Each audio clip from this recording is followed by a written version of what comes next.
ओम नमो भगवते वासुदेवाय. सार्थ सुबोध ज्ञानेश्वरी.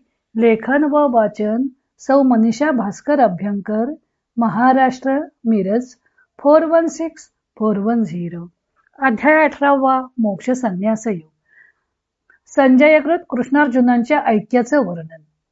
ओवी आहेत 1588 ते 1600 आणि गीतेचा श्लोक आहे 74.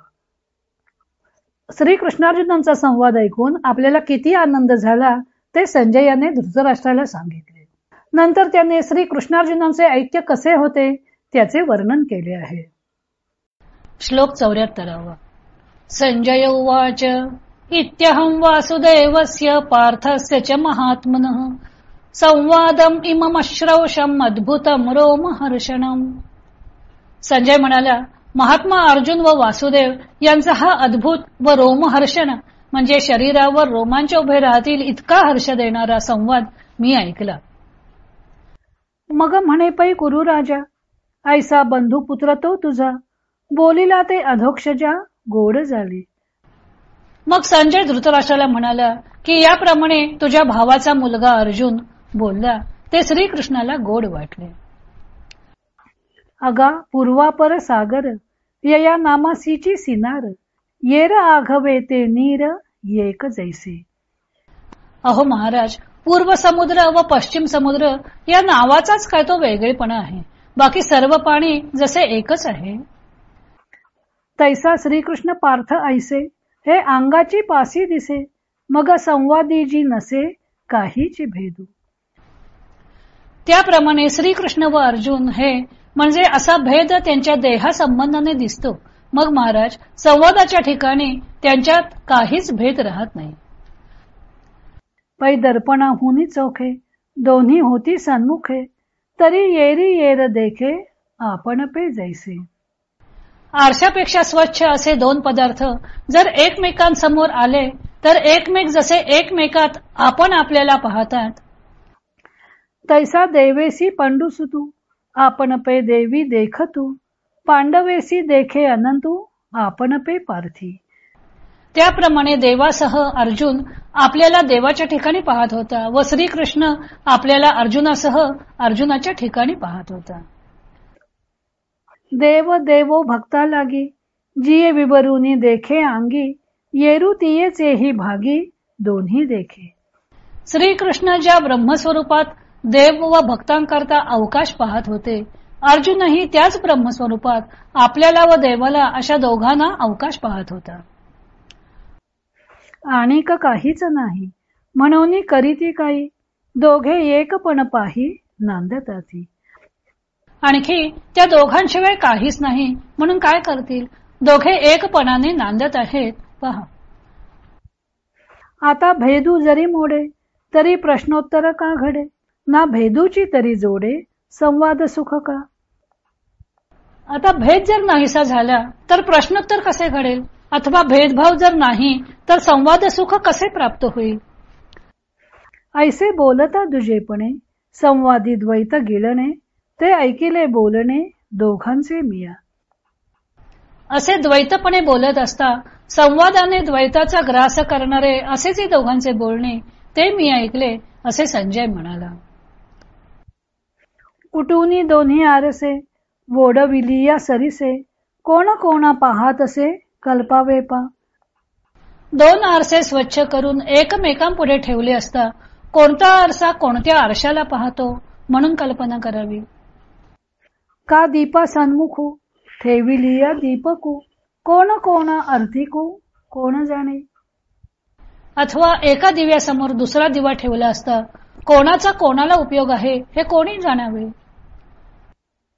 नाना अर्का पुढे अर्कू, उदयलिया आणेकू, कोण म्हणे प्रकाशकू प्रकाश्य कवन. अथवा एका सूर्यापुढे दुसरा सूर्य उगवला तर प्रकाशक कोण आणि प्रकाश्य कोण हे कोणी सांगावे.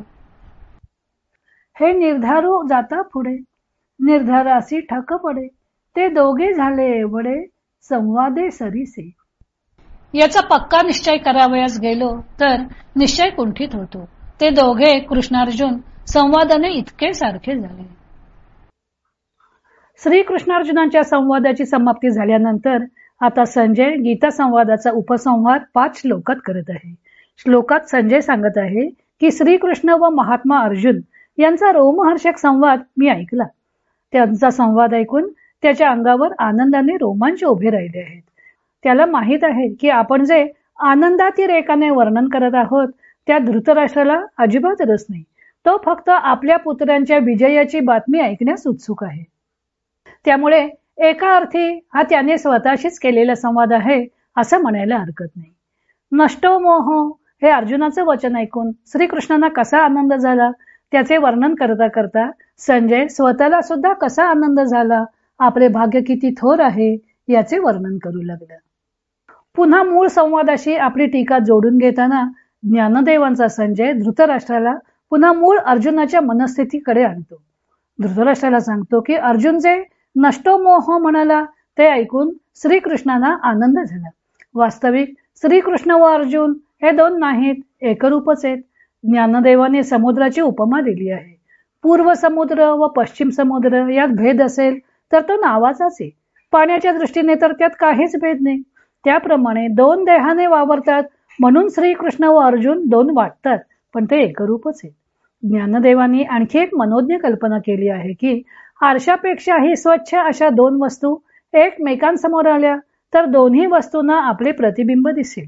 त्याप्रमाणे अर्जुन श्रीकृष्णांसह आपल्याला देवांच्या ठिकाणी पाहत होता व श्रीकृष्ण अर्जुनासह आपल्याला अर्जुनाच्या ठिकाणी पाहत होते. देव आणि भक्त हे एकरूप झालेले होते. दोघे एकाच अवकाशात नांदत होते. दोघांव्यतिरिक्त तेथे काही नव्हतं. संवादासाठी द्वैत पाहिजे. द्वैतच नसेल तर संवाद कसा होणार? व सुखासाठी अद्वैत पाहिजे. भेदच जर नाही तर संवाद सुख कसे लाभणार? व्यवहारात ही अशीच परिस्थिती असते. पण श्रीकृष्णार्जुनांचा संवाद मात्र अद्भुत होता. द्वैत ठेवून त्यांच्यात संवाद चालला होता व संवाद साधता साधताच त्यांच्यातील द्वैतभाव मावळूनही जात होता. पुन्हा ज्ञानदेवाने मागचीच एकमेकांसमोर ठेवलेल्या आरशांची प्रतिमा वापरली आहे. 2 आरसे जर एकमेकांपुढे ठेवले तर कोण कोणाला पाहतो असं म्हणता येईल. दोघेही एकमेकांना पाहतात असंच म्हणावं लागेल. किंवा दिव्यासमोर दिवा ठेवला तर कोण कोणाला प्रकाश देतो म्हणता येईल. दोघेही एकमेकांना प्रकाश देतात हे म्हणणेच योग्य ठरेल.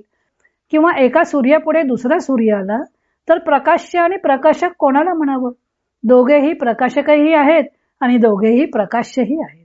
श्रीकृष्ण व अर्जुन यांची अशीच स्थिती होती. नंतर ज्ञानदेव तो संवाद ऐकून संजयाची काय मनस्थिती झाली त्याचे वर्णन करत आहेत. तो भाग आपण उद्या पाहू.